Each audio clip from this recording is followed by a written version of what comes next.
Assalamualaikum warahmatullahi wabarakatuh. Saya dengan Nur Endah Suryani dari SDN Danau Indah 03. Di sini saya sedang melakukan pelatihan mandiri mengenai kurikulum Merdeka Mengajar dan saya mengambil materi mengapa kurikulum itu berubah.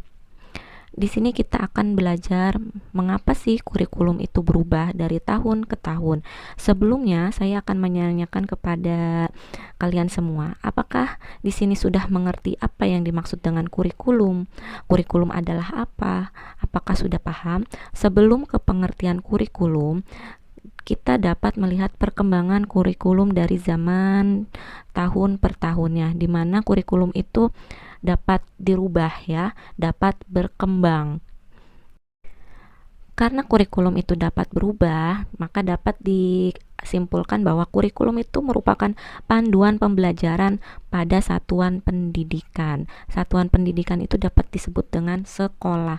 Dapat juga dimaknai sebagai titik awal sampai titik akhir dari pengalaman belajar peserta didik atau siswa. Jadi dari awal peserta didik itu belajar sampai mereka pulang akhir, itu akan dimaknai dari pengalaman belajar siswa.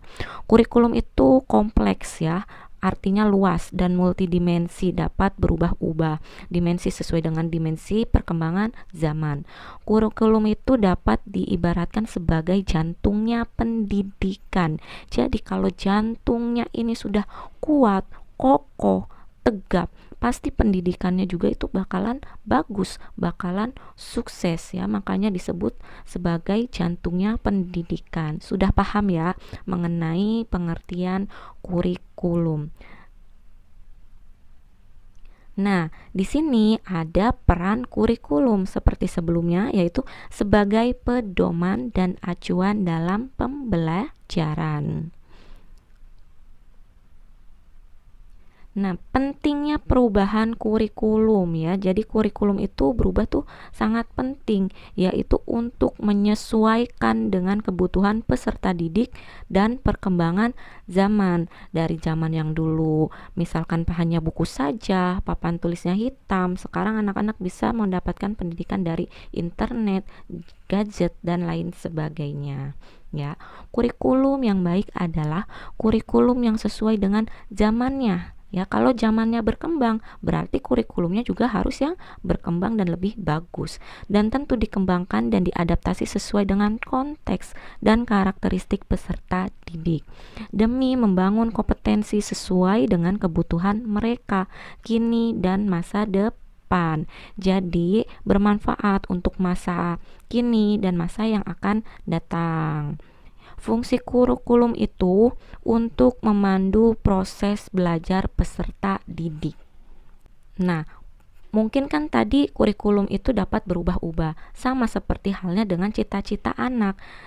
Pada zaman dahulu cita-cita anak itu hanya kalau ditanya, "Bu, saya cita-citanya pengen jadi dokter, guru, atau polisi," pasti anak-anak jawabnya nggak akan jauh dari situ. Tapi tahun sekarang ini, kalau ibu tanya, "Nah, cita-cita kamu apa? Kamu pengen jadi apa nanti kalau sudah gede?" Itu sangat kompleks dan beragam sesuai dengan zamannya.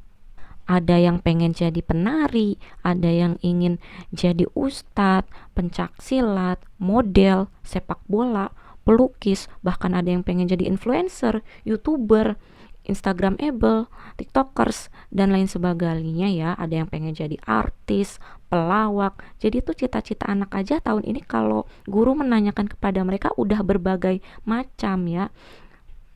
Sama halnya dengan perkembangan di sekolah, mungkin yang dulu papan tulisnya hitam dari kapur, sekarang papan tulisnya putih, pakai spidol, dari yang bangkunya itu terbuat dari kayu, sekarang dari besi dan papan. Itu tuh dari segi papan tulis dan bangku juga sudah berubah dari zaman ke zaman. Selanjutnya juga yang mungkin dulu anak belajar mencari sumber informasi hanya dari buku, sekarang bisa melalui internet, dan bahkan guru di rumah dan murid di rumah juga bisa bertatap muka ya. Kalau kita awal-awal itu mungkin sosialisasinya kurang nih, dulu datang ke rumah anak-anak untuk les. Sekarang tuh bisa les online, ada ya. Yang kalau belajarnya dulu kita nyari jawabannya apa-apa dari buku aja. Sekarang bisa macem-macem dari komputer, dari HP, bertemu lewat Zoom, bahkan pembelajaran bisa melalui Infocus, ada pembelajaran di rumah, seperti pembelajaran memasak itu gambar ada pembelajarannya praktek mandiri di rumah. Maka dari itu setelah kita mengetahui perkembangan cita-cita anak yang semakin berkembang, proses belajar yang semakin berkembang, maka mengapa kurikulum perlu diadaptasi atau diubah ya menjadi lebih baik? Satu, karena konteks satuan pendidikan yang beragam. Dua, keadaan sekolah dan sekitar yang berbeda-beda. Nggak mungkin kan sekolah A dengan sekolah B sama. Lalu yang ketiga, murid yang berbeda-beda. Ya, sekarang kita tuh nggak boleh mengjudge anak itu harus pinter, nilainya harus bagus karena murid itu berbeda-beda. Ada yang unggul di bidang kesenian, ada yang unggul di bidang pengetahuan atau lain sebagainya. Untuk mewujudkan adaptasi kurikulum yang baru ini, kita memerlukan 3 pilar pendidikan, yaitu 3 pilar apa aja? 1, guru, 2, orang tua, dan ketiga masyarakat. Jadi 3 pilar pendidikan ini harus berhubungan dengan baik agar kurikulum yang akan kita lalui, yang akan kita ubah menjadi kurikulum merdeka belajar ini dapat berjalan dengan lancar. Perlu dukungan dari guru, orang tua, dan masyarakat yang bekerja sama dengan baik. Dari penjelasan sebelum-sebelumnya dapat disimpulkan bahwa kurikulum harus berubah sesuai dengan perkembangan zaman. Saat ini ilmu pengetahuan dan teknologi informasi berkembang dengan pesat. Pembelajaran akan membosankan apabila guru hanya menggunakan metode ceramah. Dengan adanya kurikulum merdeka, pembelajaran berpusat pada murid akan terwujud sesuai dengan tujuan pendidikan yang disampaikan oleh Bapak Pendidikan kita, yaitu Ki Hajar Dewantara. Sekian dan terima kasih penjelasan dari Bu Enda.